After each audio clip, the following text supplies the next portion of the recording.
Hello, good evening, ladies and gentlemen. I'm Leung Chuk-yen. Welcome you all to this evening's talk on Bhagavad Gita.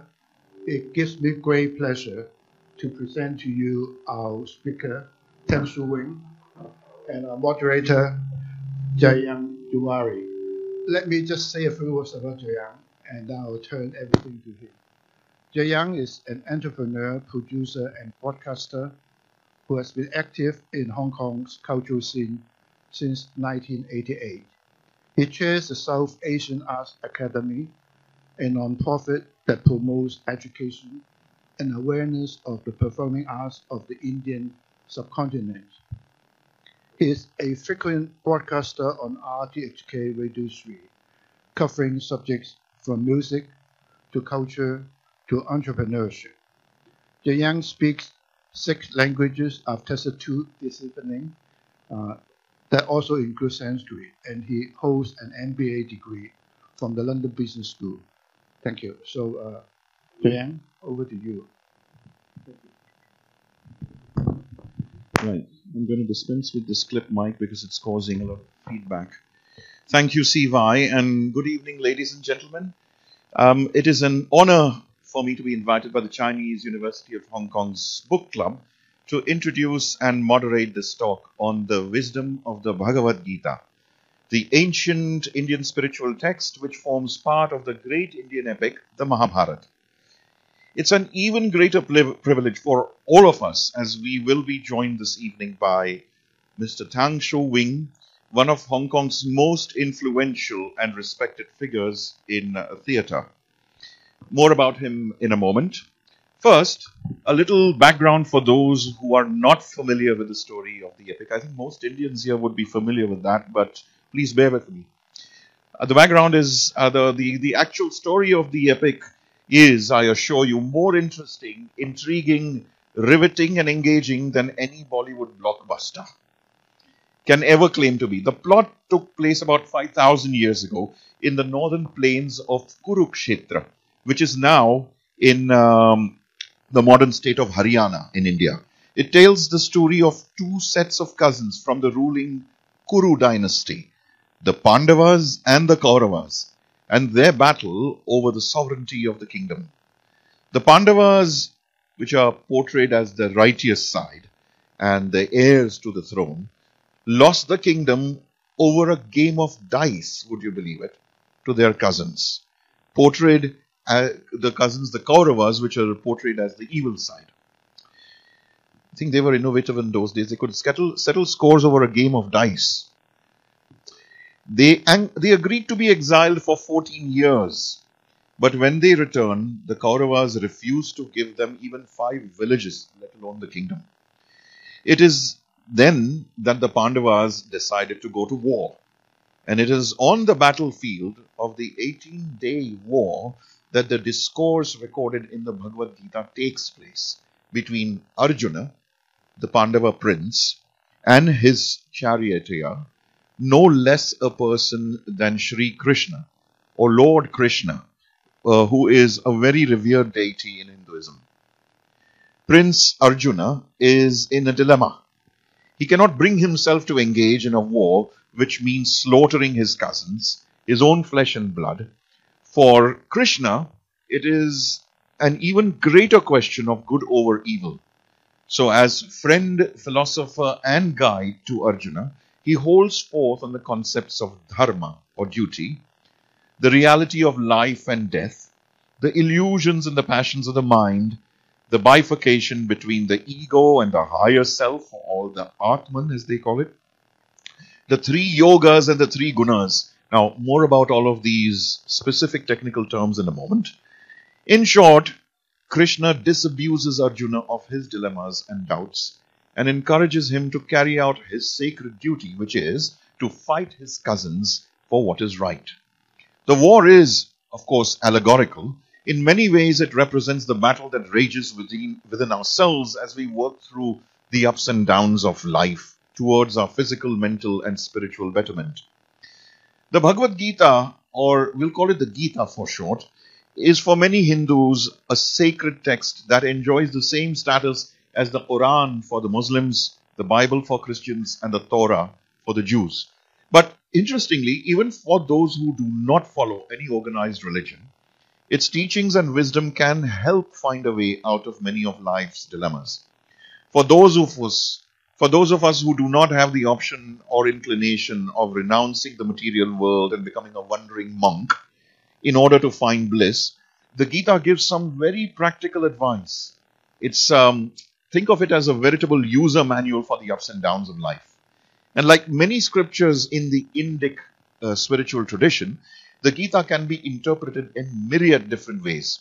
Actually, no one other than Sri Krishna himself can claim to be an authority on its contents. There have been scores of commentaries written on the Gita by many spiritual masters, each outlining his or her own take on the 700 verses. So, a little about today's talk. That was the background of the Gita and its place in Indian culture. Now, today's talk is not a discourse on the Gita. It's more about personal experiences and application of its wisdom in the life and career of one of our city's most influential artists. My hope is for us to draw some inspiration from his experiences. But before we begin the talk, let's listen to the opening verses of chapter 9 of the Gita, in which Krishna is about to reveal the supreme nature of reality and the importance of devotion and surrender for the spiritual seeker who strives to attain enlightenment. These verses are sung by Lata Mangeshkar, the legendary Indian singer. Let's have a listen. It's now time for me to introduce our speaker, Mr. Tang Shu-wing. Mr. Tang is, as I mentioned earlier, one of the most influential figures in Hong Kong theatre, is the founder and artistic director of Tang Shu-wing Theatre Studio, a company dedicated to the production of contemporary theatre. He's also the former dean of the School of Drama of the Hong Kong Academy for Performing Arts. His recent signature works include King Lear, and of course, the acclaimed production of Bhagavad Gita, which was staged last August and which we shall discuss later today. That show, by the way, ran to packed houses for 8 shows over 2 weeks, I think. His major awards, including the Medal of Honor from the Hong Kong SAR government, the Award for Outstanding Contribution in Arts by the Hong Kong Arts Development Council, an honorary doctorate from the HKAPA, and last but definitely not the least, l'Officier de l'Ordre des Arts et des Lettres by the French Ministry of Culture. I hope I got the pronunciation right. Thank you. Ladies and gentlemen, it is my honor and privilege to invite the great Tang Shu-wing.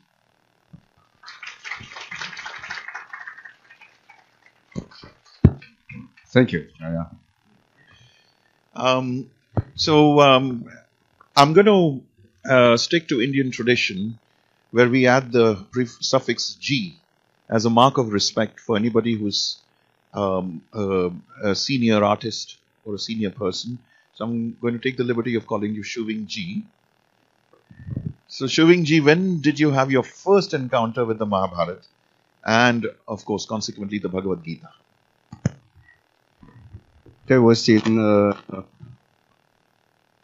think 1988 or something like that, when I was studying in France with a student.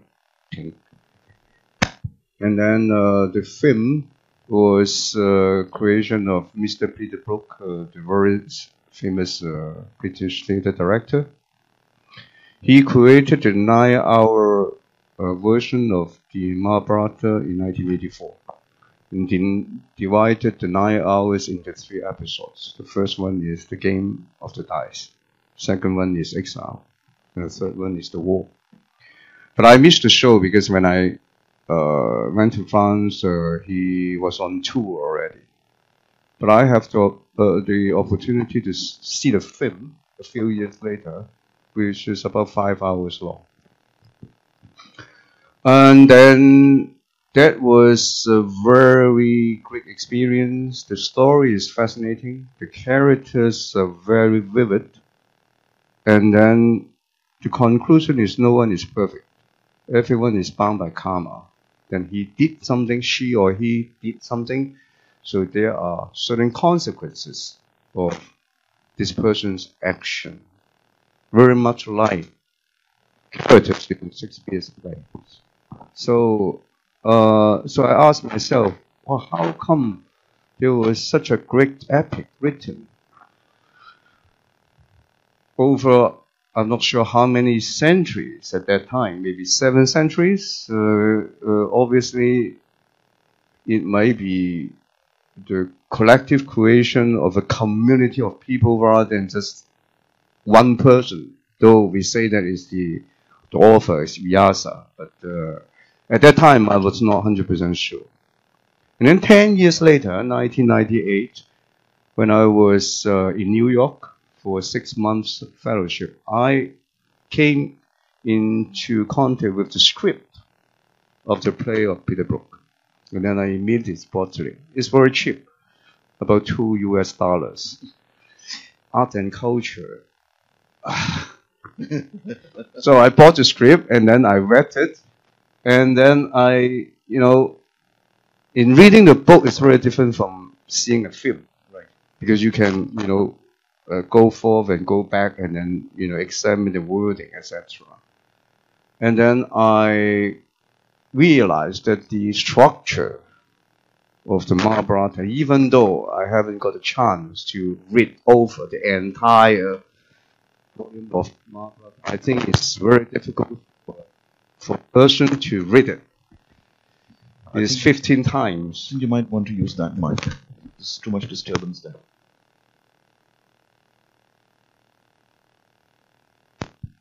This one is better? Yeah, sure. So, and that left me a very memorable driving force after seeing the film and then 10 years reading the script. And the characters became much more alive after reading the script. I can imagine how the game of dice could be visualized on stage. Just by reading it, it's very fantastic. So that is the first time I came into contact. And you were already studying theatre by then, or you were already engaged in theatre at that time? I was in France to study acting at the same time and also theatre aesthetics in the University of the New Sorbonne. Right. Yeah. And then I saw a few productions created by Mr. Brook. Right. In le théâtre de Bouffe du Nord. So, I mean, subsequent to that, of course, you went to India. So, how did you come in contact with the Bhagavad Gita then? There was probably a karma to a certain extent. I worked in San Francisco in 2003. Right. I should go back a little bit earlier. When I was in New York in 1998, I started to learn Ashtanga Yoga at Cooper Union, which is an educational institute, right? Advocating for, a holistic education for every person. And then so I started to practice after I came back to Hong Kong. And then in 2003, I got a job in San Francisco, and as I said, the organizers hosted me with the International Shivananda Yoga and Vedanta Centers in San Francisco. So I started to come into touch with the Shivananda yoga style. Right. And then in 2004, I went to Nayada in Trivandrum to do a teacher's training course. Because I think that, maybe there's something that I could find. Because there was just immediately before I joined the Academy for Performing Arts in Hong Kong. So there was a core, something like that inside me that I should go to a teacher's training course to become a teacher. Not necessarily as a professional yoga teacher, but acquiring more in-depth knowledge. Right. So that was a requirement in studying Bhagavad Gita. It's part of the curriculum. It's part of the curriculum. You have to pass some examination. Not easy, I must say. The 18 chapters are like hell at that time. And 700 verses, 700 verses, and then there was a very important commentary by Swamiji, by Nanda, on Bhagavad Gita, which is not easy to digest, to be honest. Right. But, me, as a person who is not presumably a practicing Hindu, or a Vedantin, as they say, what was the thing about the Gita which you found particularly, I mean, you referred to the 18 chapters as hell. What was the part of the Gita that you, what was the concept of the Gita which you found particularly mind-bending? Not very sure at that time. Can I go to the next slide? Then you have more understanding. Yeah. That is the script, Mahabharata, Yeah. Nayadam, and then the next one, Kanyakumari. I was very young at that time. And I think everybody knows this place, especially for Indian friends. But for me, when you ask me which part of the Gita impressed me so much, I could not tell because very intellectual to a certain extent. But when I came to this place, and when I was told it is the southernmost tip of India, and then there's a legend, there is a small place outside where Nanda stayed for 3 days meditation. Vivekananda. Yes. That was fascinating. But there are many people, paying tribute to this area. And then I felt a very strong vibration. When personally I came into contact with this point. Maybe physically or geographically, I'm not sure, but there's something that immediately strikes me. A very important aspect of the Gita is Dharma. Dharma, yes. And then I said to myself, if Vivekananda could stay on the piece of rock and meditating for 3 days, you could imagine it would be thunderstorm or something like that in the evening, in the night. But you stay there.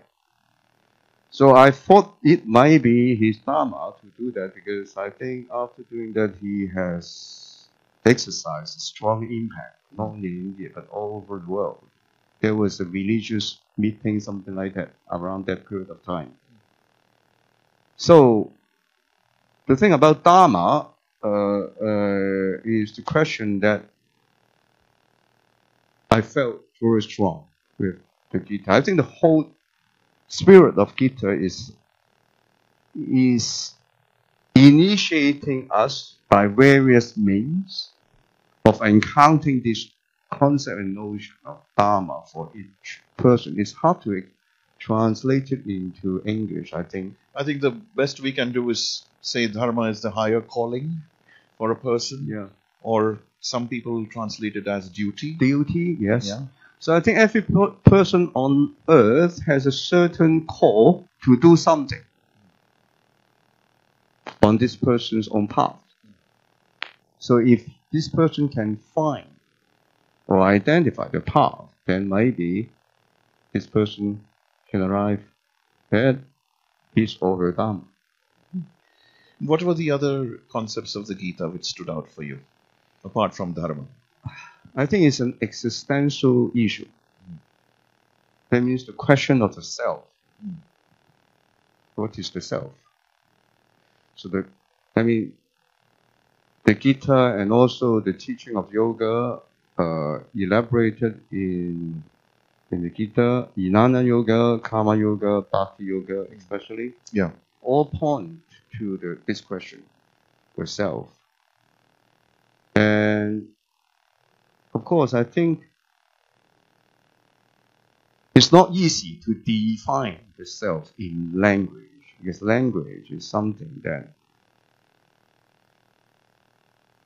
sometimes can bound you.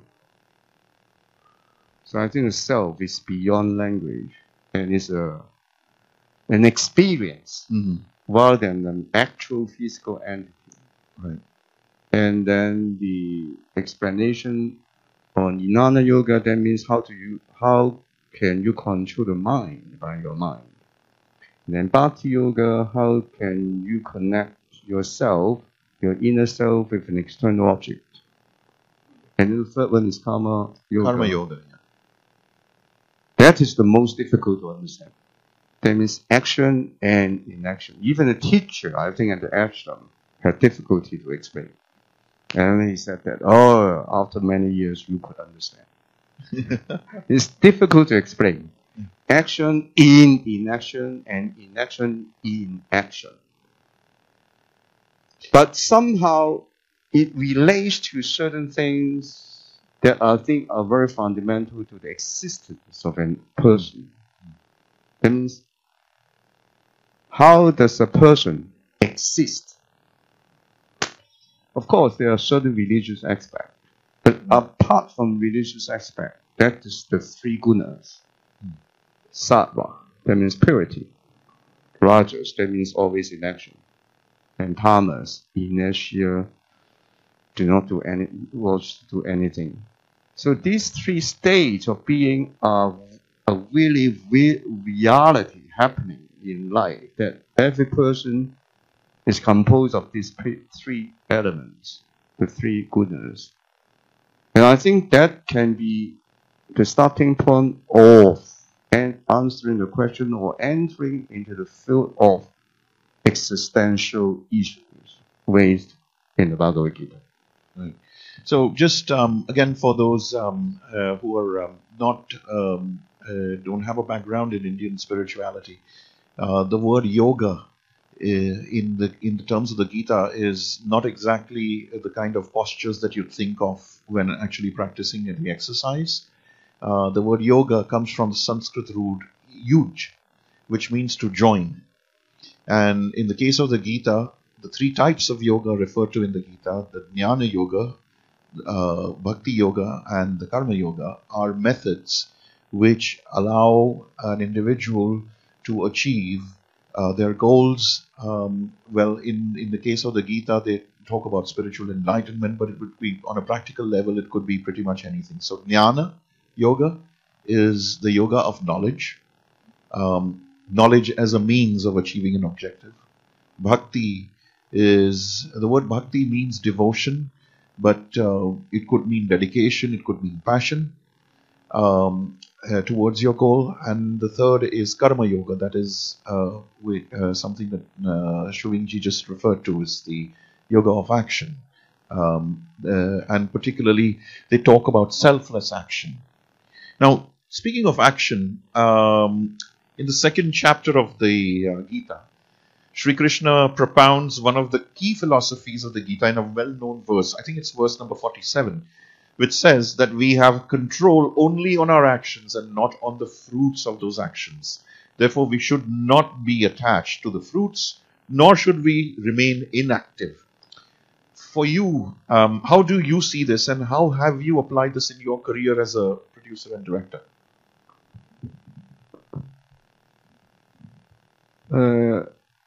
I believe that doing everything, especially when you have a strong passion for profession, is self-realization at the end. That you realize yourself through this activity that you are passionate about. For me, it's the art, and especially theater. And then, because that is the platform that can speak to me the most. And I think that that's sort of the platform that I can exercise the best of my abilities. And then I also wanted to care what does it mean by exercising the best of my qualities or abilities? It's not just saying that you're good at doing a show. It's that you will never get tired if you are really passionate about something. Because the energy will come back to you. It is a cycle. So, in doing so, in a technical term, you are striving for self-realization, as propounded in many teachings on yoga. So I think self-realization is the ultimate goal of my professional practice. But I would not tell the journalist when I was interviewed for a show, because it is hard to explain. And then they would just scratch their head. Self-realization in staging King Lear, what does it mean? But inside myself, this is my vocation. But when you ask me further, what is it? What is beyond self-realization? I could not really tell. It's an experience. Well, I think just on that subject, you talk about self-realization, and you talk about using your talent and creativity and theater as a means to that end, right? That's very reminds me of what my guru in music used to tell us, that when I asked her a question about the relationship between spirituality and music, she looked at me and she said, well, that's a nonsensical question. Because, she said, that when you go deep into a subject, when you're so totally involved, then your ego ceases to be. It's not there. You're not there. It's just the subject which is there. You know, so that's how you, and the moment your ego vanishes, this is what you're in contact with your higher self. That was her approach to it. So self-realization through the arts. Now, that brings me to the next part of this talk. It's, I think, about time that we saw we mentioned that Shu-wing ji had produced and directed and presented a dramatization, a modern contemporary theatre dramatization of the Bhagavad Gita last year. I think it was in August, if I remember correctly. June, yes. And I was there. One of my fellow directors, Nisha ji, was also there. And it ran to packed houses for 8 shows over 2 weeks. It was done in Cantonese, but it was something really special. So, you know, what we might want to do is just to give a little bit of a taste of that production. We've got a little trailer for you. So let's watch that if technology is kind to me. Yeah. To change the order. Okay. You go to the next slide first. All right. Okay.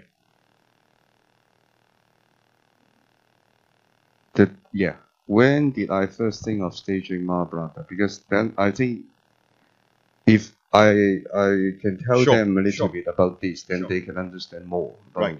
Sure. Absolutely. Everest and Mount Kailash. Why did I write these two? Yeah. The farthest mountain there is Mount Everest. And I was just, it's not the base camp, but it's near the base camp. That was in May 2019 with 2 friends. We walked up to Mount Everest base camp. That idea of going to the Everest base camp came just a few months before the actual journey. And I think there's an inner core when I heard 2 friends saying that they would go to the base camp. And then 5 seconds later, I just asked them whether I could join them. And then they sort of look at me. Do you have any experience in long hiking? No. Are you sure you want to go? Yes. Are you crazy? Maybe. So I did some training before I went there. It was a tough journey. But on the road, I saw many people going there.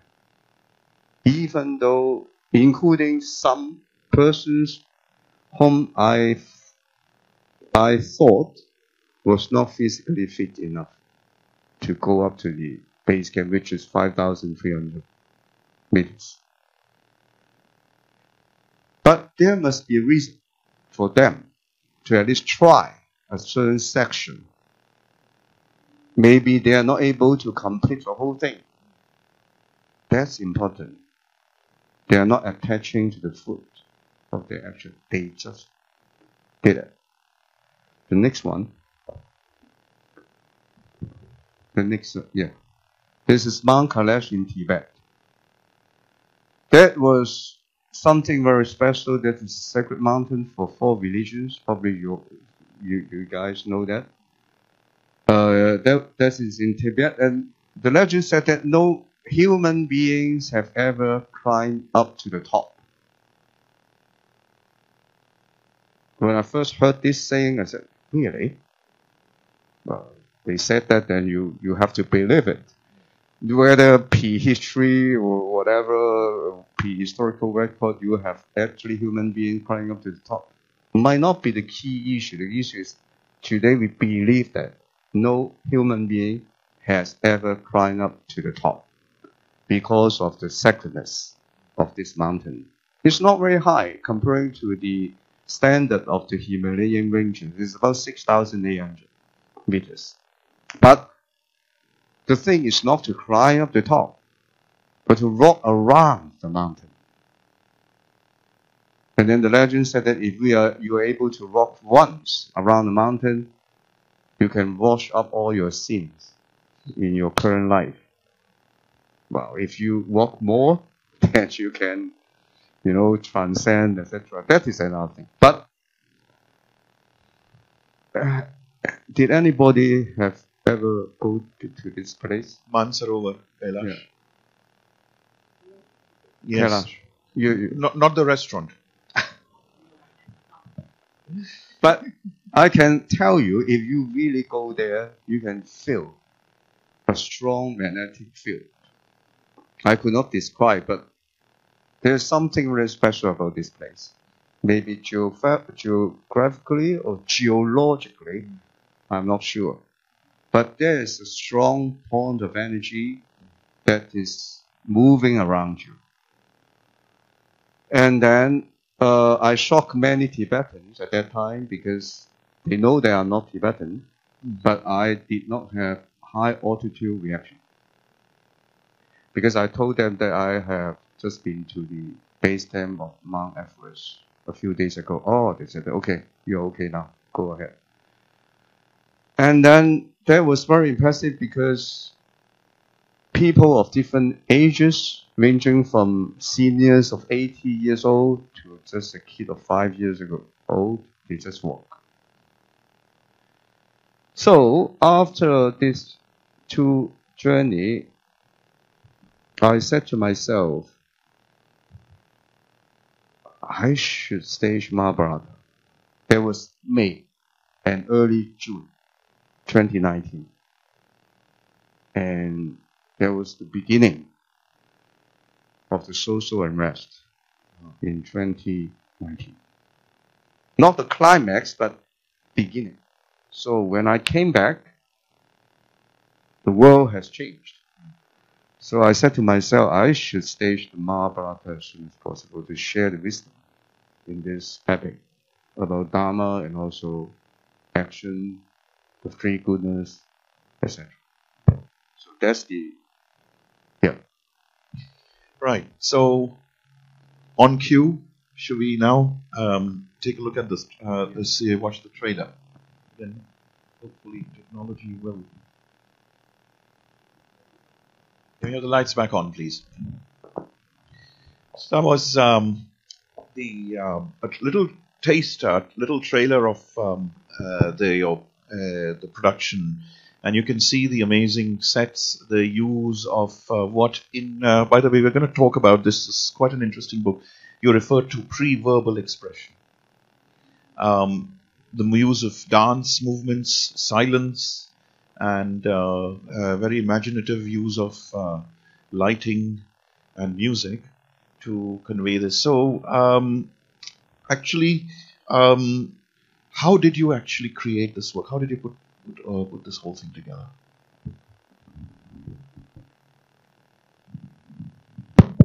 Next slide, please, so that Yeah, they sure. understand. Why did I just do Bhagavad Gita instead of the whole Mahabharata? Because what happened in 2019 and then the pandemic was a limitation, or upadi, they say, adjuncts.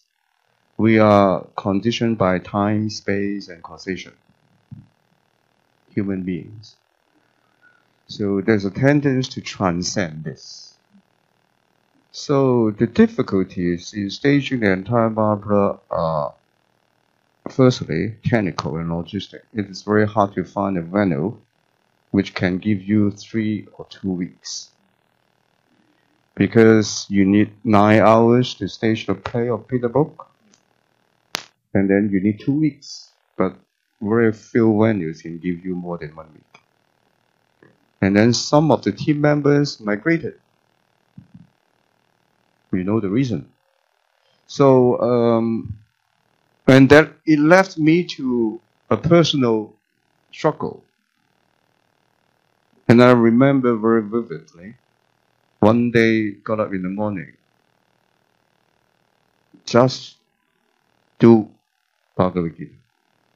Maybe that's the final call. The entire Mahabharata as a story is exciting, but Bhagavad Gita as something that you want to share with the audience may be even more important. They So often say that the Mahabharata was like a little wrapper, packaging for the core message of the Gita. So once I decided to do the Bhagavad Gita, all the team members just look at me. How are we going to sell it? 95% of the Hong Kong population have never heard of Bhagavad Gita. I said, find a TV famous actress that would attract some bodies. And then, in the publicity, say it is yoga wisdom for all. At least 80% of Hong Kong population know the name yoga. And probably 20% of the population are practicing it to a certain or less extent. At least some form of yoga. Yes, some form of yoga. So, scratching the head, the team members trying to sell it to the public, and then at the same time, I reflect on how to do it. And that is the key things. There are the two things, elsewhere versus here. Other times versus now. So in order to make this piece, speaking to the contemporary Hong Kong audience in Cantonese, here and now are very important. Right. So the 4 themes, Dharma, Yoga, Reincarnation, 3 Gunas, I am pretty sure that I am not going to say it to the audience what is Dharma. Nobody will listen to me. Right. Yoga, they were looking for Hatha Yoga, only to see whether I could do Scorpion, those things. Reincarnation, I think nobody would really take it seriously. And 3 Gunas, they would just laugh. Ha ha ha. I got the 3 Gunas inside me, so what? On Sunday, I wanted to do nothing. But from Monday to Friday, I wanted to do everything. Yes. And then once a year, I wanted to be a vegetarian. So I am Sattva, purity. So that's it. So that means you must bring it to here and now. Next slide. Sure. Narration and acting, verbal against non-verbal, visual and audio. So I got an idea of having 2 narrators, 1 man and 1 woman. Both of them are famous. And then the actress is a famous TV actress, whom I taught it in the academy many years ago. And the man is a very good singer and a pianist. So I draw him so that the 2 persons can be narrating the story as well as going to acting. And then I found 6 chorus members to represent generic characters, not specific characters, because I need chorus to sustain the narration and acting. And then what comes next is the form. How much it is verbal, how much it is non-verbal, how much it is scripted, how much it is based on improvisation. That is a very exciting journey of creation. I could not really tell you the details. And then visual and audio are also very important. We spent almost a year in working out on the design. And simplicity is the key. But how? There's the problem. And then later on I'll talk about the book that is Artemis. And then very fortunately, I find Miss Gopal, who is here tonight with us, who is a teacher of Bharatanatyam. And then the beautiful dance that you saw was choreographed by her. So give her a... And I must say that everybody in the team loved this scene of dance, even though they don't understand the meaning or whatever the philosophies behind Bharatanatyam. But seeing them dancing, especially 2 Hong Kong girls who have up to this point nothing in terms of training of Bharatanatyam, I think it's a blessing. It's a transformation that we saw with these 2 girls. And that gave a strong positive energy on the whole team. I did notice that it was Sandhyaji. It was a stylized version of the Allaripu, I think, that you had you had choreographed. Just while on the subject of that, could you briefly, of course we saw the trailer and there was a sense of how it flowed, but in your words, could you describe how you actually envisage the flow of the whole drama? It's like the Ganga. In 2011, I did another training at Uttarkashi, which is another universe for me. And then the ashram was just beside the Ganga. So every night, I listened to the Ganga, and then I watched the water flowing. It's like a river, and that is life. And I understand why every civilization has a river. That is very important. Everything grows from the river. So, the flow of Bhagavad Gita, in my mind, it must be flowing like the Ganga, like a river. And then you have certain checkpoints to identify certain messages, important points of message that you need to show to the audience. And then non-verbal moments are also fundamental.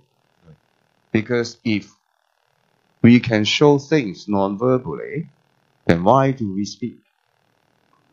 Because I'm very convinced that when we speak, we only say things that we know. But if we are able to listen, we can know things that we don't know. And that is my whole concept of creating theater. So, verbal and non-verbal, how to strike a proper balance. That is something like the flow in the Ganga. Sometimes when you are tired, you go ashore to have a break. And then if you are recharged energy, you go again in the new flow. So visual and audio are the 2 arms of any images that are presenting on stage. And then there must be a reason of knowing myself why I'm going to present these images. Even when Sandhya is choreographing the Bharatanatyam, she doesn't have any idea how I use it. She just choreographed it according to certain grammar But once I got the dance, I put it into a particular context, dancing over a sun, which is going to be eclipsed by the moon, the sun eclipse. Then that is another story.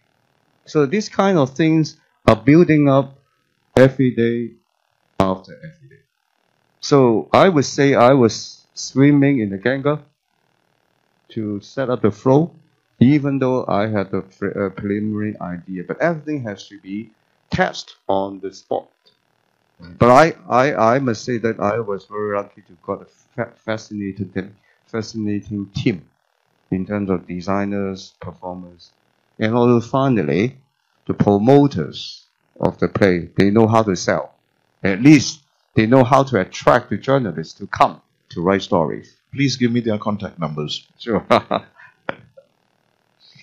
On that subject, just something which was, let me just move back a few slides and look at the set that we have here.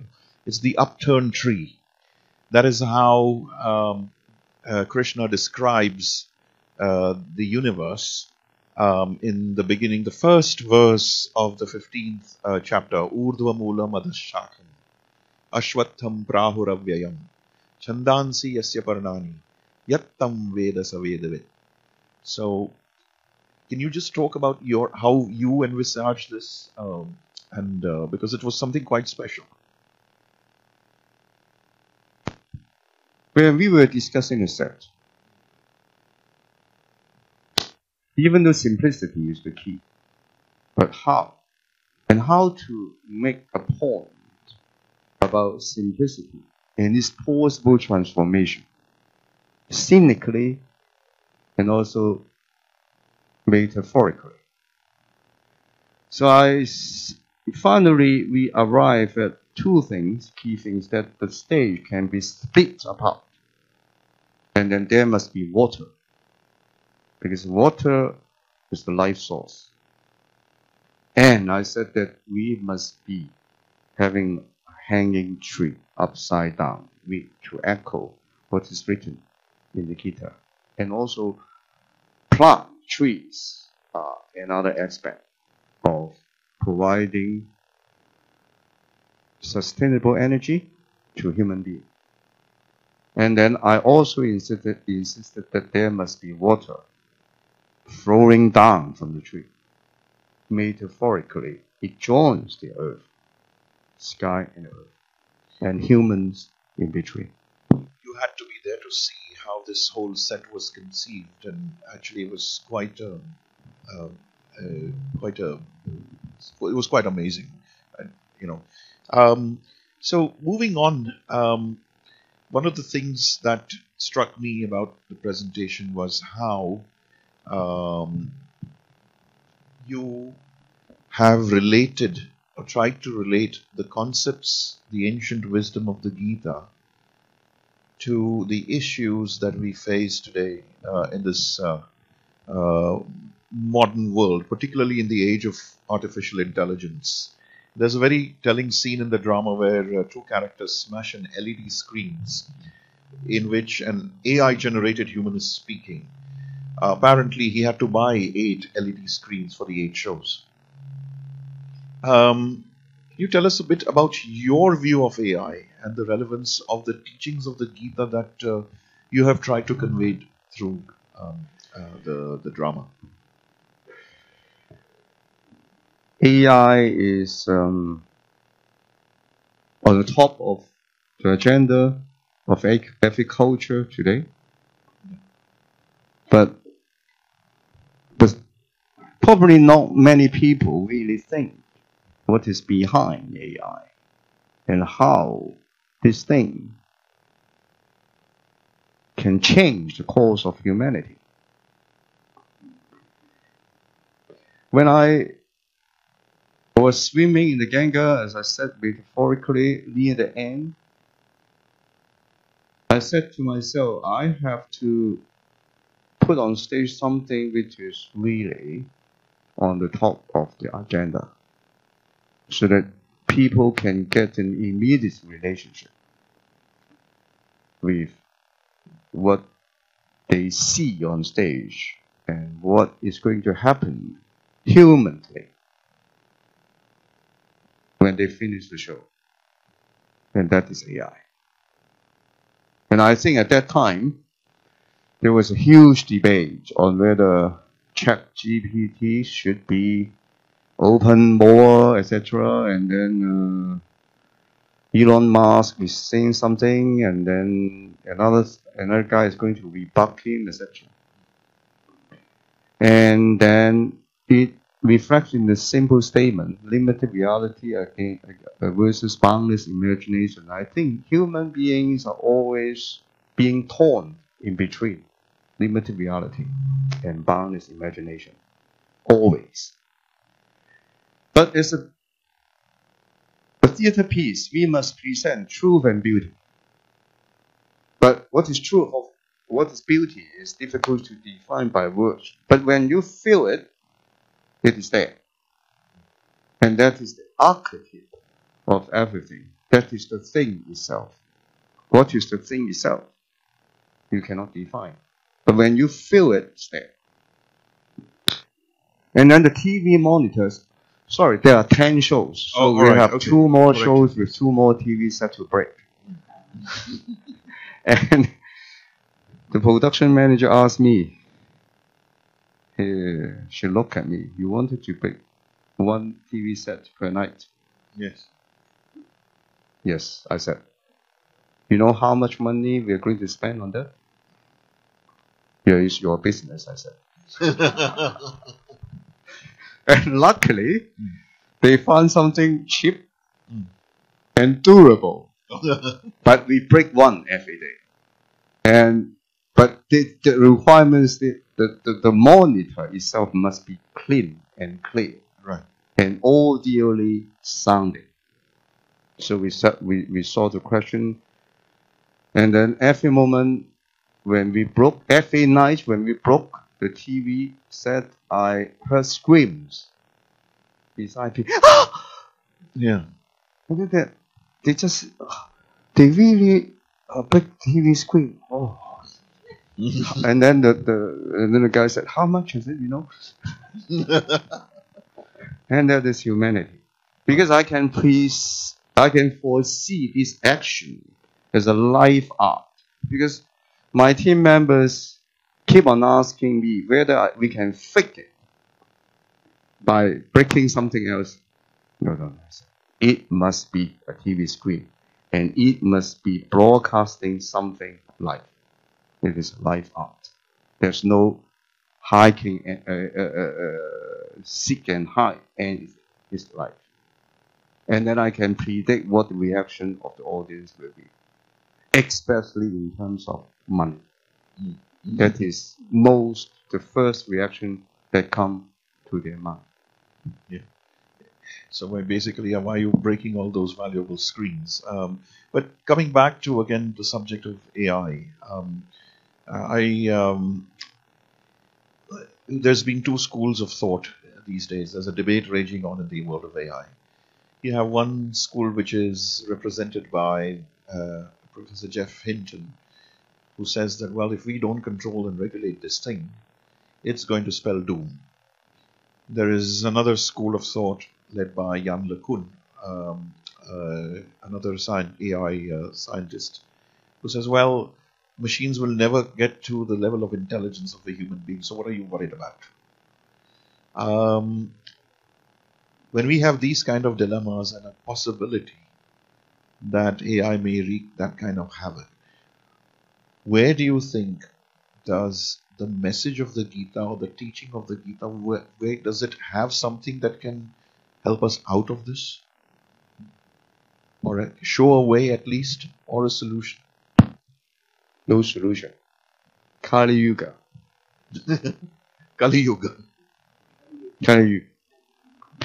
That means man is bound to be destroyed in 450,000 years, something like that. The Dark Age. So I think with AI, we don't need so much time before we are annihilated. Isn't that a bit fatalistic? It's up to you to reflect. But as an artist, I think, yes, watching what is happening on Earth right now, you can see there's another war coming up. Kurukshetra. Not in a place of Kurukshetra, but something like that. Or the Third World War. There's nothing to prevent this, I think. It's a matter of time. Okay. Maybe we can still have a coffee and a milk.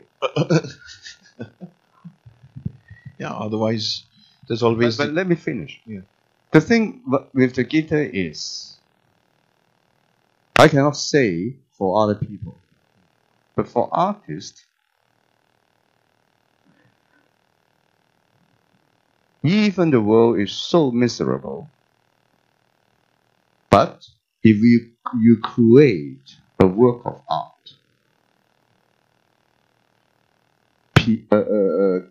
depicting this miserable world, you need a positive energy to create a work of art.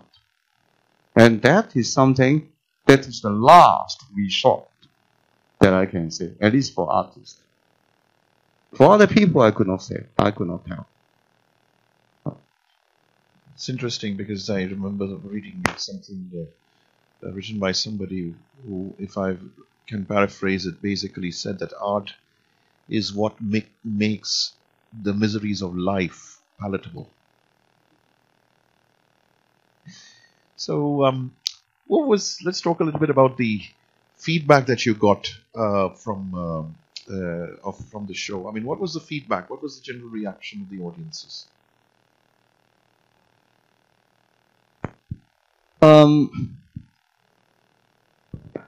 I think I could describe it in this way.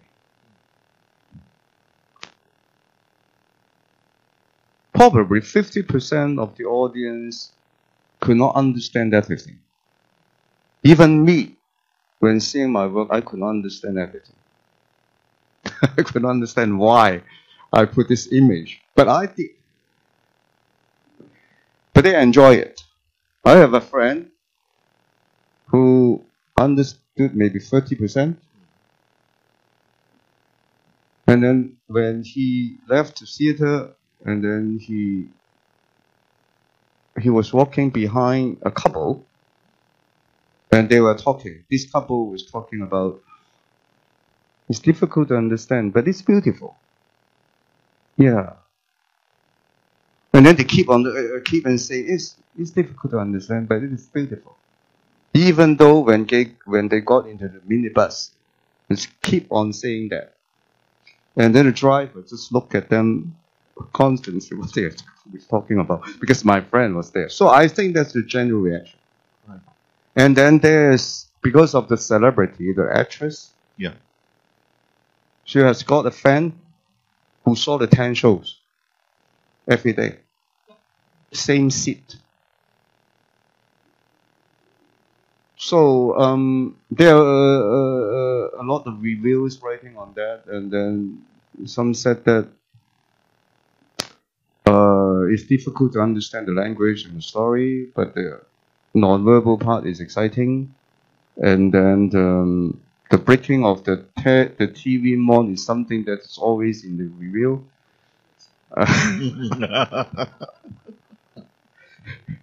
Sensational. And then there's nudity, right? Which was not shown here.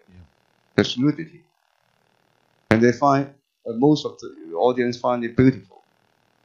Maybe that's the reason they come back. Some of them. And then there's a review saying that it is one of the most thought-provoking theater pieces up to the first half of last year.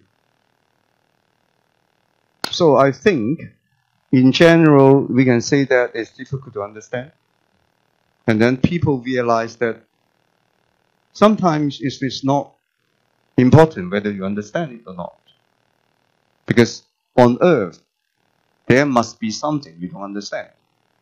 And then if you keep on asking the reason or an answer, you would caught up with the cycle of intellectualism, which I think Bhagavad Gita is sort of telling you that don't fall into the trap of intellectualism.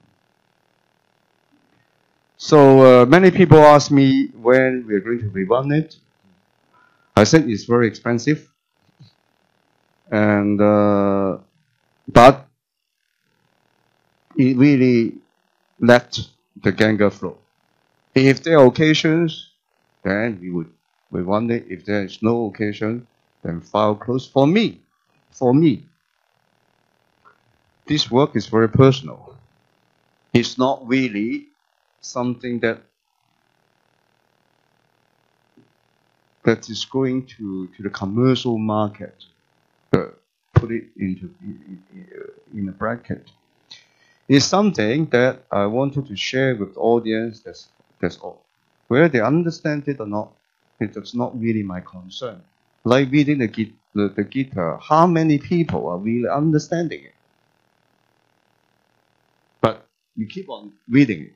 Each one interprets the Gita in its own way. Yes, yeah. So some people like the nudity scene for some reason.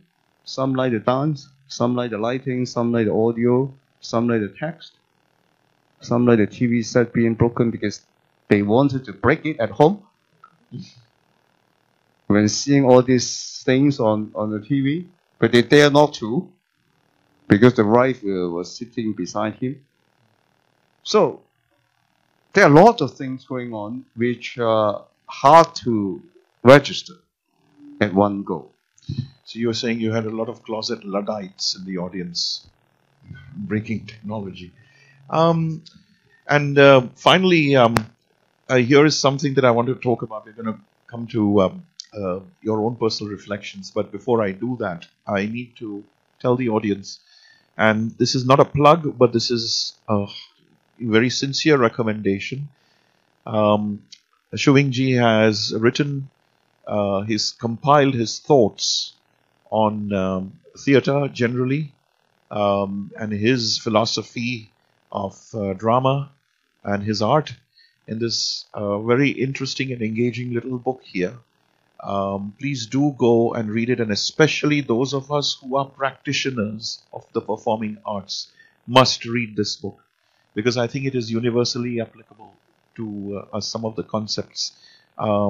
It's published by the Commercial Press in Hong Kong, and it's available in most bookstores. And if you'd like a copy, please get in touch with one of us here. But it's worth a read. I think that there's a lot in there which can be useful in our lives as well, because after all, again, another definition of an artist is a person who sees the same things differently. But coming back again to your own experience, what are your personal reflections on the experience of actually producing and presenting this? You shared some of them through the talk with us, but in the aftermath of the whole thing. Yeah, please go to the slide before this book. Yeah. The three, these three things have been walking with me for some time now. And then after doing this work, these three things probably are becoming stronger and more imminent. First thing is, every step counts in life. What does it mean actually? That means human beings are always being trapped by choices, options. And we hear people saying that, if I turned to the left, then it would be much better. Now I turn to the right. In Chinese, we have a saying, 有早知就冇乞兒. That means, if you know beforehand, there's no beggar on earth.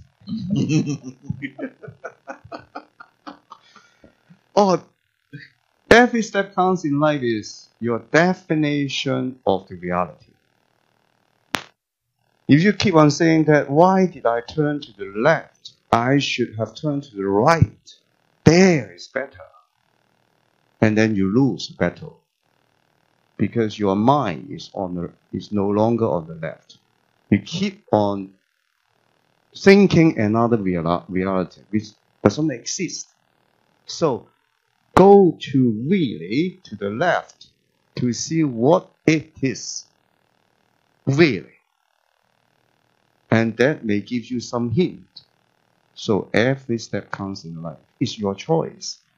And people suffering come from this complaint. Second, learning to live with solitude. That is hard. That means we need companion for most of our time. But I would say we need solitude from time to time, and even regularly, because it is only in solitude that you're able to see things clearly. And paradoxically, it is only in solitude that you are transcendentally connected to humanity. It is hard to explain, but I think all successful people, including most of you in this room, are able to live with solitude. If you can't, then there's something that you might be interesting to reflect on it. Because I got almost 80% of my ideas when I'm alone. And sometimes I deliberate to be alone. But alone is different from loneliness. You can be very lonely even though you're in a group. The first thing is prepare to live the stage of life and art at any time. Don't stay on past glory. It is just, quickly it will vanish. So psychologically, humans suffers because they don't want to leave the stage. They want to stay. Why should I go so early? I could stay for 5 more years in this position. And then they start to blame the environment. They start to blame their boss, their competitors, and even their staff. But it is the hardest thing to say and to do. Even you ask me whether I am prepared to live the stage of life and art now, I would say, let's have a meal first tonight. So that is the dilemma of human beings. I'm still a human. I'm not Swamiji right now. But it is my reflection. After so many, not so many, but about 10 years maybe. And then after doing Bhagavad Gita. So about the book, the next slide. The 3 levels of ABC. Maybe you are curious to know what does it mean really. The 3 levels means level 1, level 2, level 3. What is level 1? When you are going to do something, level 1 is the things that you must have. Otherwise, the thing that you're going to do will crumble. Level 2 are those things which you can have, but they are not essential. You can take it away. And this is the most difficult thinking process. Level 3 is the things that you should avoid at all costs. Well, after hearing that, my 15 years old niece, it's very easy. We all know. Yes, we all know. But how to put it into practice is the most difficult question, I think, for any person. Because it needs enquiries and profound reflection on the basis of what you are trying to do. in creative business, in other profession, is the same. What is really level 1? People got into troubles because they don't know what their level 1 is.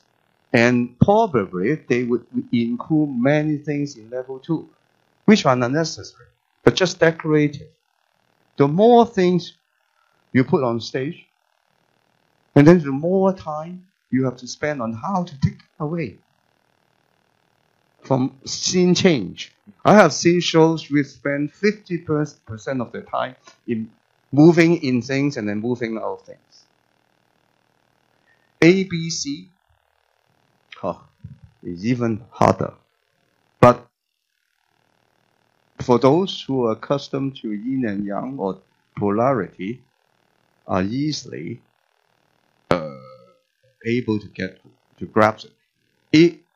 Normally, if we think something is A, then we would not think things which are not A. Right? Especially when you are falling in love. You say, I love you. And then your girlfriend asks you, you don't love anybody else. Yes, I only love you. But in life, it's not that. I'm sorry to say that. When you say something is A... We won't read too much into that. When we say something is A in creative business, at least, I would think B as well. B is the complete opposite of A. Because why there's a definition of A is a human interference on nature. Everything is defined by human. In nature, even though there's sunset, sunrise, high tide, low tide, but they are not opposite. They're just phenomena. It is human interpretation on those things which create A and non-A. So in the philosophy of yin and yang, we often say that there is no absolute yin and no absolute yang. They are overlapping all the time. So what is C? C is something in between A and B or elsewhere. And then in creative business, I often ask my team members, including designers and actors, to try A and also B, so that they can get experience of A and B. And then they travel between A and B in order to get something which I call C, which is magical, because we have never thought of there's something C. We only think A. So I usually ask my set designer or costume designer when they present their design, they will keep on saying, this is wonderful. Wow. You can see it change like this and like that. And blah, blah, blah. And then I would ask them, can you tell me what are the disadvantages of your set design? Oh.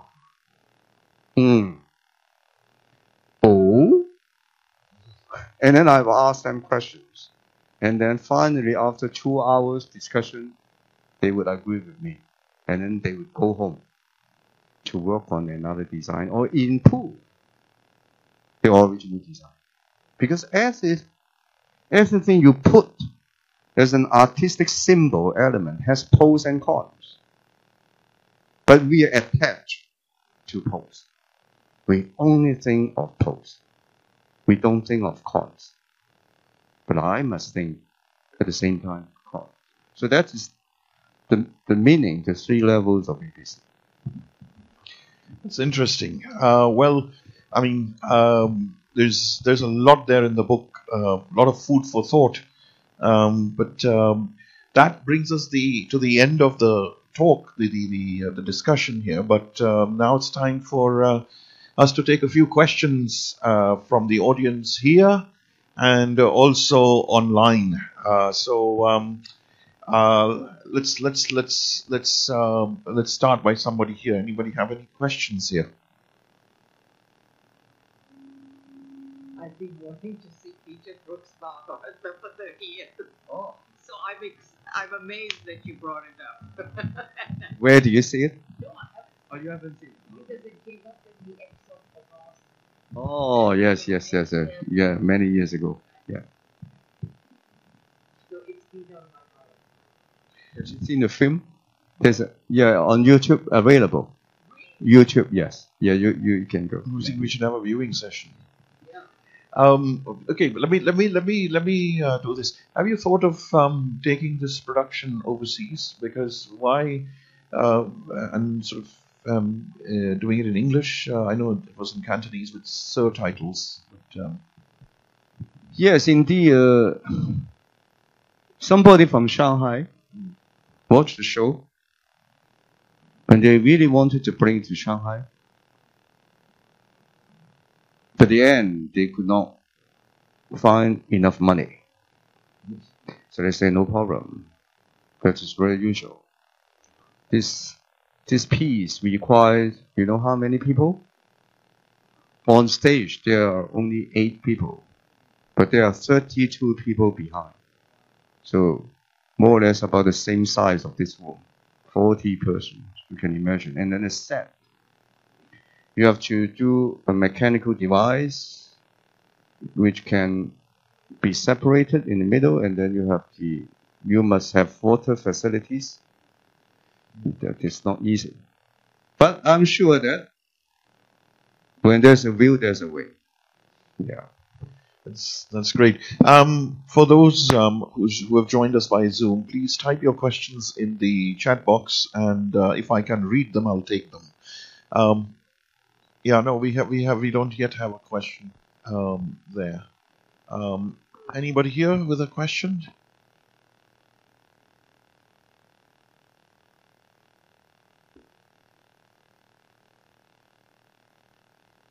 So actually, one more thing that came to my mind as I was watching. I mean, you mentioned that it was not.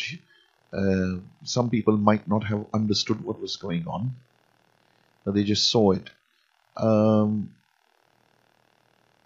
mean, would it have?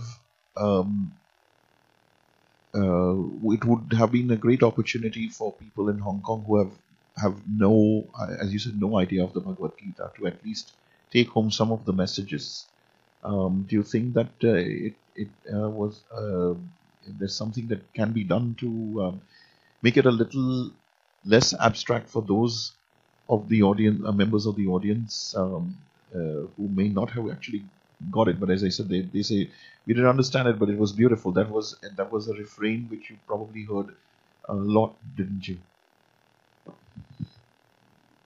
When you ask me whether I can make it less abstract, I would say no.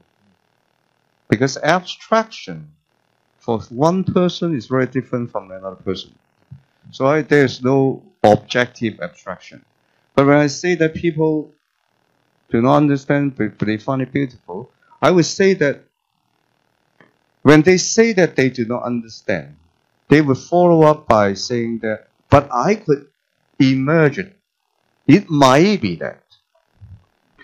I remember one member audience saying that he remembers very vividly. One person doesn't want to leave the stair. Keep the towel, keep it sitting on a chair. And other people are just watching him. But when do you come down? We have to go up. Yes. You know, the rhythm has been set up. One person goes on there sitting for 5 seconds, and another person going there sitting for 5 seconds. Why do you keep on sitting there? They have their own interpretation.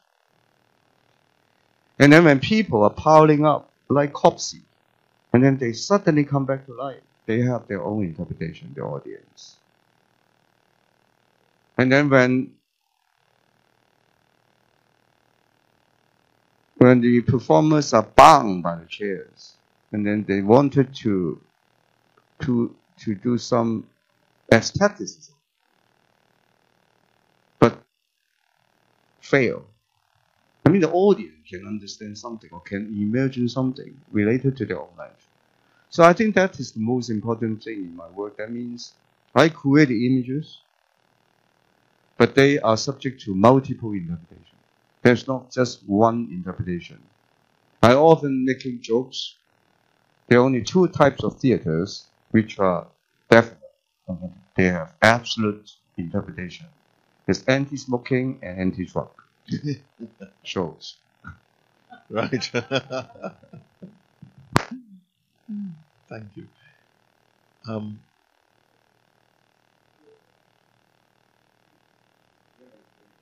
There's a way. Yes. Let's hope so too. Thank you.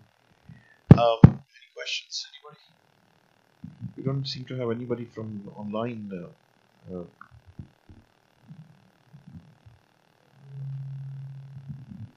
Sure.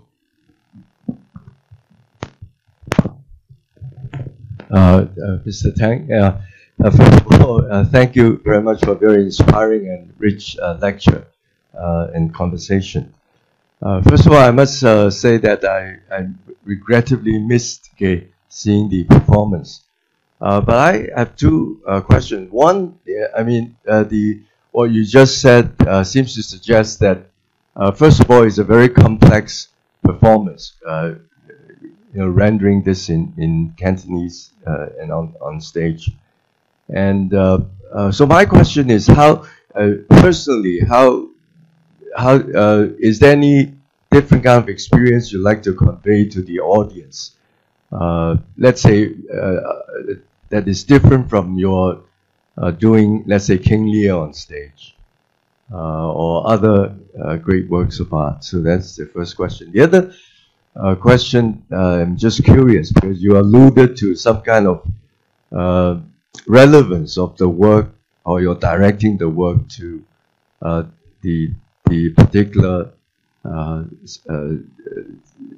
events of 2019. So,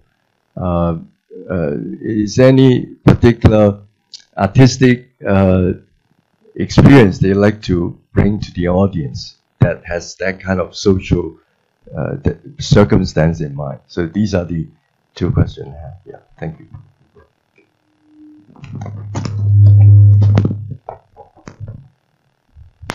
Okay, for the first one, I think the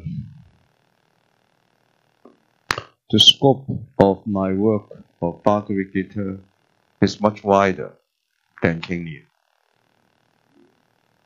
When I say this, it is not about human relationship, hatred, love, etc. No, it's not about that. It's about existence, existential issues. When I say existence, it's again a word that is subject to many interpretation and definition. But it all comes up to why do we exist on earth? And even though many people have been trying to give answers to this question, but this question can never be answered, really, definitely. So the scope of this work is very big. And it is so big that it needs time to set up, to develop, to making some climax, and then to end it. So it's 2 hours and 20 minutes. It's quite long, according to the Hong Kong standard, and no intermission. So in a way, it's a kind of challenge to the audience and also to myself. And then I think the intersection of art and life can arrive at a very interesting point. I remember a senior friend of mine who is about 66 years old. I came across him after the show and he said that there is one thing I cannot bear in your show. There's no intermission. I could not go to the toilet. next time when you revamp it, please have an intervention so that people like me can breathe out a little bit. But your show is exciting. They keep on, staying in the seat. And the second question is, what? Sorry, repeat it again. I don't think there's a direct relevancy, but you can associate many things to what happened in 2019 and then after that.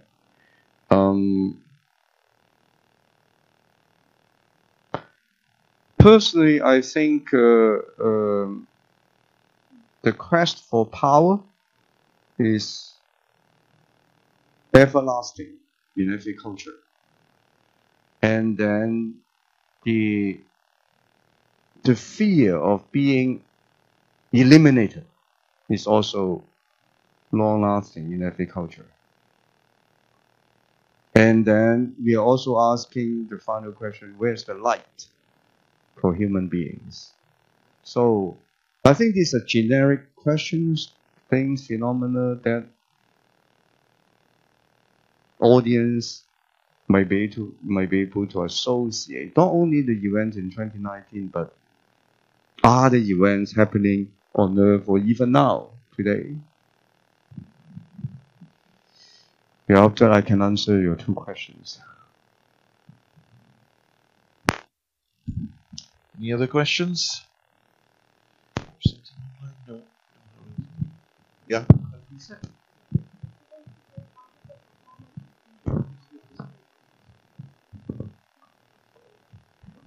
You told us about how the audiences received it, and you told us about your idea of abstraction of the entire production.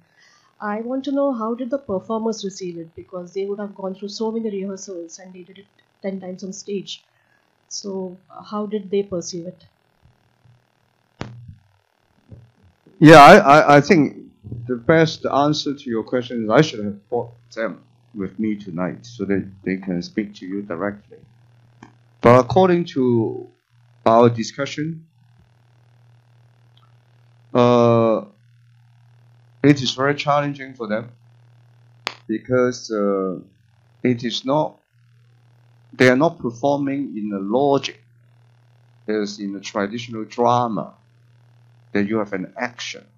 They have to perform sketches here and there, and they have to find their own internal driving force. And then maybe each one of them is very different. Like when the main actor is singing the song 這個夜 is that night. Then four of the girls, each one of them is balancing a plank on their head. And each one of them is thinking of different things when they hear this same song. And then I would not give a definite answer by indicating that you should sing along this line or that line. No. But you have to be very exact with the rhythm and the way to balance your plank. So, of course, there are certain scenes that are more obvious, like the reincarnation scene, that after they lie down on the floor, they come up again after 1 minute. And I would say you can take it as a regeneration of your life. So there are certain things that I could not really tell, even because I would say that there is subject to open interpretation for the choices that I have made. But still, this is important for the performance as well, because if the things that they are doing are not definite, that means they have something in control. Versus a traditional drama that they have to perform in a certain manner, because the story, action, require them to do so. So there's some kind of freedom that is inherently born with this kind of work. Yeah, thank you. Yeah.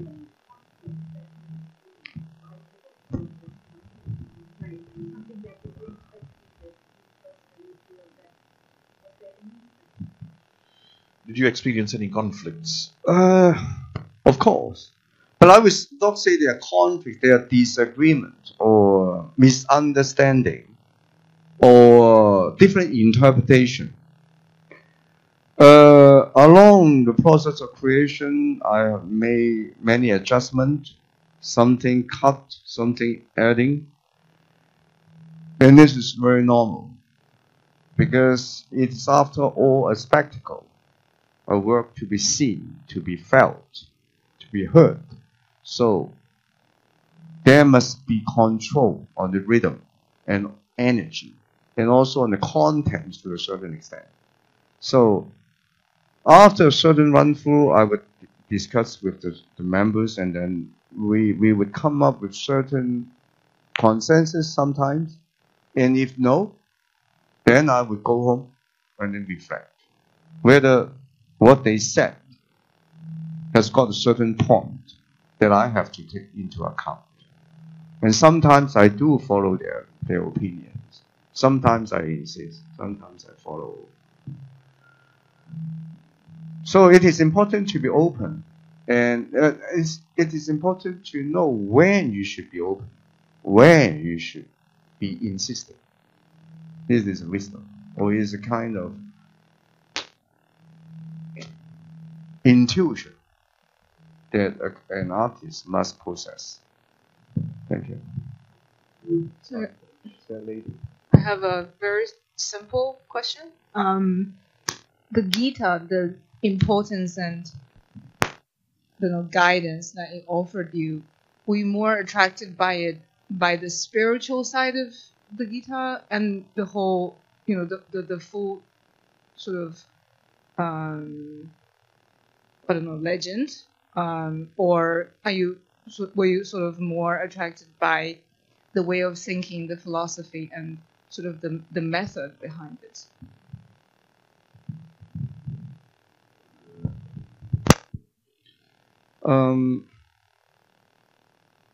I think at the end of the day, the Gita is a partner of dialogue that everyone comes into contact with. And then the content of dialogue are there. It depends on how the other party reacts to the content. Like the question of Dharma is hard to define in words, but you feel that you need to do something in your life, and you need to find the reason of doing that. So I think if you can retell your content of conversation with Gita in your own language, as simple as possible, then you could get something. Of course, there are certain things which are hard to follow or to be able to say yes or no, like reincarnation. That it really depends on whether you're Christians or not, whether you have other religions. But maybe if you take it metaphorically, you could say that even though physically you die, but you would leave behind something spiritually. Like, sooner or later I will die. But the work of Bhagavad Gita that I did will be seen by people after my death. Maybe after 10 years, 20 years. And then they will say, who is this crazy guy who has done this 20 years ago? So I think in that sense, reincarnation might mean something larger. Not just reincarnation of physical body or physical person coming back to life. And the three Gunas are also important, that we all possess the three. And then for every individual is how to balance them. Hong Kong people, most of us are Rajas. Our schedule is fully booked every day. And then we complain. Our schedule, it's fully booked. On the other hand, we are very glad that we have a full schedule. So I think it's really up to individual person to reformulate the questions for them in their own language and form. There is no universal definition for everybody. I hope I can answer your question. Ewan? Or if I could call Daisy. So I watched the drama in West Kowloon last year, and I understand that the whole Bhagavad Gita is a very long masterpiece, and your drama adaptation definitely got quite some of the cutting and trimming. Could you, after the drama, do you have some scene that, or some ideas in the original Bhagavad Gita that you should have put into the drama but you didn't?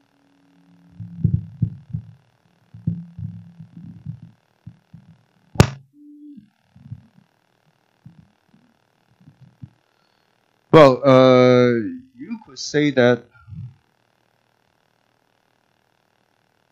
the entire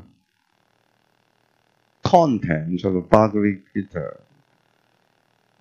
well, generally speaking, we say it's Dharma, Gunas, the three aspects of yoga, etc. But I think at the end, it's a whole thing. It's a holistic thing. Because the thought and the practice go hand in hand with each other. And so it's a constant flow of energy. And the only thing that I think is hard to realize on stage is the so-called magnificent manifestation universal of Krishna in front of the eyes of Arjuna. That is something that visually speaking it is very hard to really express in terms of concrete forms, because every concrete form you put on stage will exclude other forms. Yeah. So what I did is just to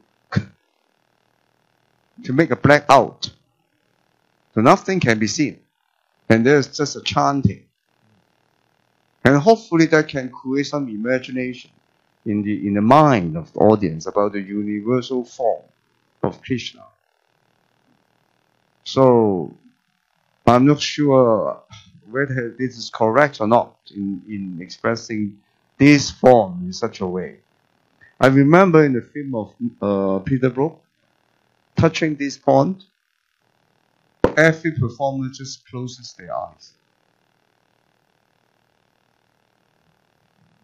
And then the audience will just watch the performers close their eyes.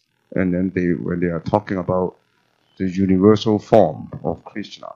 So I think that is the most difficult part to express.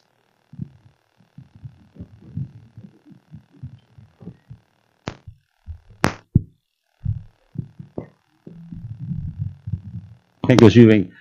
I regret that I have missed the show, and I'm looking forward to another chance to see it, witness it. But listening to your talk, and I think there are, well, a lot of questions that that remain in my mind. But I want to put one or two in this way. Well, this is basically a very philosophical, a text with basically, I believe it is a philosophy, book with not only the content, but the way it presents it, it shows itself.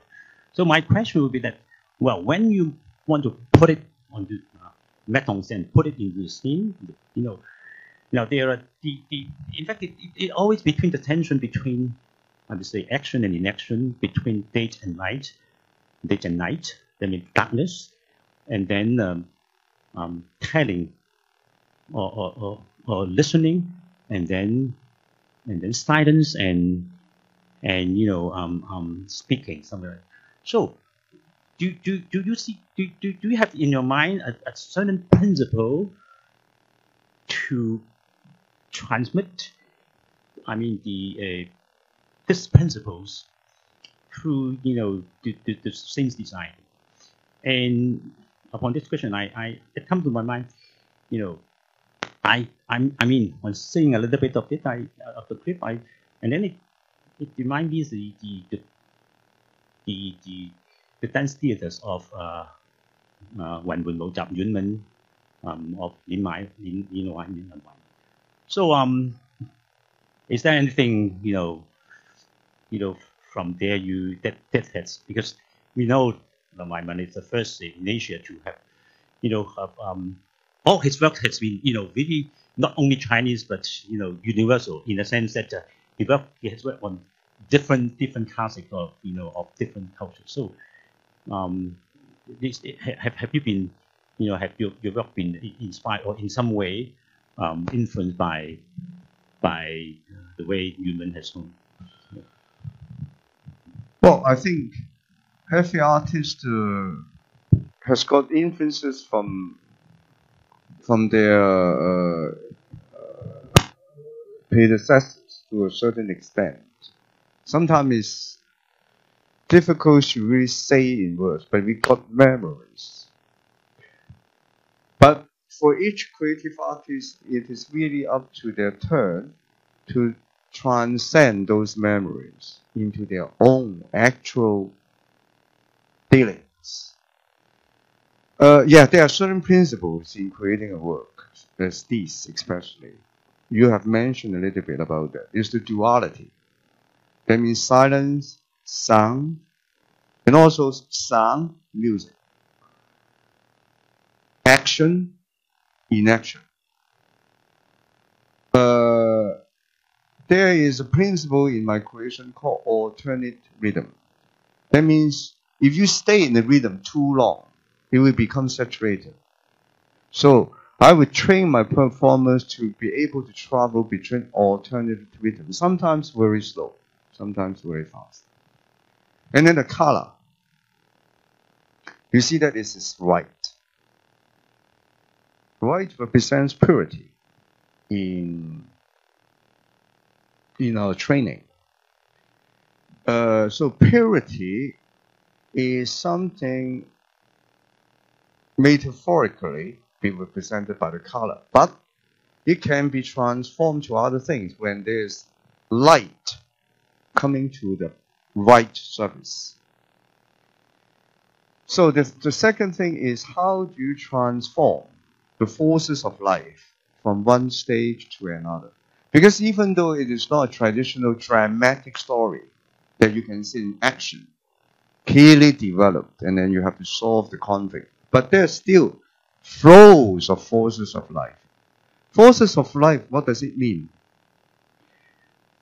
I would say that the forces of life are the elements to create disturbance. Forces of life can be negative, but also positive. But it creates disturbance or imbalance in your life so that you feel a need to find a spiritual outlet as soon as possible. For example, you are just, ending a bad relationship. So, negative. But if you have just won 10 million Hong Kong dollars by Mark 6, you will also be put in a disturbance. How I'm going to spend this $10 million? Fun is if the both of them happen at the same time. Yeah. So forces of life are things that make your life disturbing, that you need to find an outlet. So in my work, forces of life are generated by either rhythms or groupings or action. There are certain actions on stage. And I remember there's a scene which is not shown here. One guy who is skipping 100 times song, no stopping, and then the male narrator just come up and say, "No more acting." And then that guy stopped and then left the stage. So all these things are elements of generating forces of life, even though they are not logically related, as in a conventional drama. Yes. Okay, I think we have run out of time. It's past 9 now. So with that, I'd like to invite back CY to please come in and obviously give a big hand to Mr. Tang Shu-wing for his very enlightening talk. I'm going to hand over this mic to CY. Thank you, Jayang. I wish to conclude this evening's proceedings first by performing my official duty of announcing our next talk, which is a talk given by Mr. David Chin on the 16th and 17th century globalization and its impact on China. I'm now also going to do it in Cantonese so that people can understand. 下一堂呢，我哋係4月19號，金宏毅先生咧嚟同我哋講16、17世紀嘅全球化對中國嘅影響。大家以為全球化係最近嘅術語，點解可以幾百年前都用咧？希望大家到時嚟到咧就會知道㗎啦。Okay, I have done with my announcement. In addition to what Jayang has said, I really have to thank Shu-wing for a very fascinating chat, conversation with Jayang. I must say that I'm intrigued to both see your performance, if it does get a chance to rerun, and also read the book. Although I must say that I doubt very much, based on what you said tonight, that how the two are really connected. That is probably also your intention. You don't seem to mind very much if people don't understand it. Maybe you're enjoying that. But be that as it may, I have to really say that, confess that I am intrigued enough to do both, to both read the work and see the production. But thank you so much, both Jayang and Shu-wing, for a wonderful conversation. Thank you.